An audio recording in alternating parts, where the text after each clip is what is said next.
अब भी होते हैं उड़ने वाले तक्षक नाग, जिसने ली थी राजा परीक्षित की जान। हाल ही में झारखंड में तक्षक नाग मिला है। कहा जा रहा है कि ये वही नाग है जिसने राजा परीक्षित को काटा था। ऐसे में सवाल उठता है कि क्या वाकई में ये नाग उड़ सकता है? झारखंड के रांची में मिला हार्नेट फ्लाइंग स्नेक।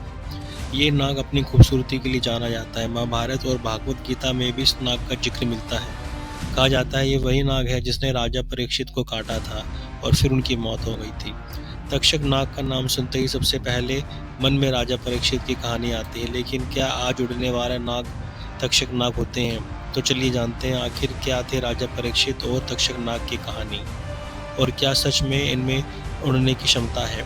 तक्षक नाग का जिक्र महाभारत और अन्य पौराणिक कथाओं में मिलता है। राजा परीक्षित जो बहुत ही न्यायप्रिय राजा थे, उन्होंने एक बार एक सामयिक नाम के ऋषि को परेशान किया। उन्होंने एक मरा हुआ सांप ऋषि के गले में डाल दिया।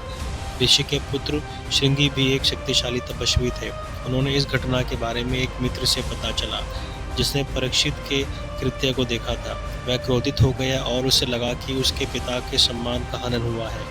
उसने परीक्षित को श्राप दिया कि वह 7 दिनों में तक्षक नामक सर्प राजा से कटकर मर जाएगा। श्राप देने से पहले उसने अपने पिता से सलाह नहीं ली। इस पर ऋषि ने राजा को श्राप दे दिया। उसे तक्षक नाग द्वारा डसकर मारा गया और ठीक उसी तरह 7 दिन खत्म होने से पहले ही तक्षक नाग ने राजा परीक्षित को डस लिया, जिससे उनकी मृत्यु हो गई। तक्षक नाग को बहुत शक्तिशाली और जहरीला माना जाता है और कहा जाता है कि यह नाग उड़ सकता है। भारत में तक्षक नाग को बहुत महत्व दिया जाता है। इसे नागों का राजा माना जाता है और यह कई धार्मिक आयोजनों का हिस्सा बनता है। खासतौर पर नाग पंचमी के दिन लोग नागों की पूजा करते हैं। तक्षक नाग को लेकर जो कथाएं हैं वह भारत की संस्कृति की ज़रूरी हिस्सा मानी जाती हैं। इसके अलावा तक्षक नाग का नाम हमेशा से भारतीय पौराणिक कथाओं में है।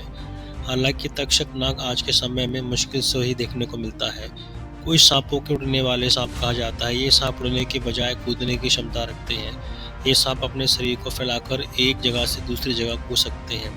यह कूदने का तरीका बहुत ही अद्भुत होता है, लेकिन असल में वे उड़ते नहीं हैं। ये सांप खासतौर पर दक्षिण पूर्वी एशिया में पाए जाते हैं।